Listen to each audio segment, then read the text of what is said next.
16 বলে 36 রান করে বিরাট রেকর্ড গড়ল বৈভব সূর্যবংশী। বন্ধুরা, আপনারা যদি দেখতে চান তাহলে ভিডিওটি শেষ অবধি দেখতে হবে, চ্যানেলটিকে সাবস্ক্রাইব করে একটা লাইক দিতে হবে এবং নোটিফিকেশন বেল আইকন দাবাতে হবে। জয়পুরের মাঠে আবারও রেকর্ড গড়লেন ভারতের নতুন ক্রিকেট সেশনের বৈভব সূর্যবংশী। মাত্র 15 বছর বয়সে আইপিএল একের পর এক নজির তৈরি করে চলেছেন এই বিস্ময় বালক। গুজরাট টাইটান্সের বিরুদ্ধে ম্যাচে ব্যাট হাতে নামার পর প্রথম বলে মোহাম্মদ সিরাজকে ছক্কা হাঁকিয়ে নতুন ইতিহাস গড়েন বৈভব। টি-20 ক্রিকেটের সবচেয়ে কম বয়সে 100টি ছক্কা মারার রেকর্ড এখন তার দখলে। অবিশ্বাস্য হলেও সত্য, মাত্র 514 বল খেলে এই কীর্তি গড়েছেন তিনি। চলতি আইপিএল ও পাওয়ার প্লেতে সবচেয়ে বেশি ছক্কার মালিক বৈভব। এই মরশুমে ইতিমধ্যে পাওয়ার প্লেতে 30টির বেশি ছক্কা হাঁকিয়েছেন তিনি।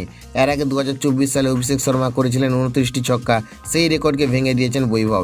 ম্যাচের প্রথমে ব্যাট করে গুজরাট টাইটান্স তোলে 229 রান। জবাবে ব্যাট করতে নেমে শুরুতে ধাক্কা খায় রাজস্থান রয়্যাল। অধিনায়ক যশস্বী জয়সওয়াল মাত্র 3 রান করে আউট হন। বৈভব 16 বলে 36 রানের ঝোড়ো ইনিংস খেলেও দলকে জেতাতে পারেনি।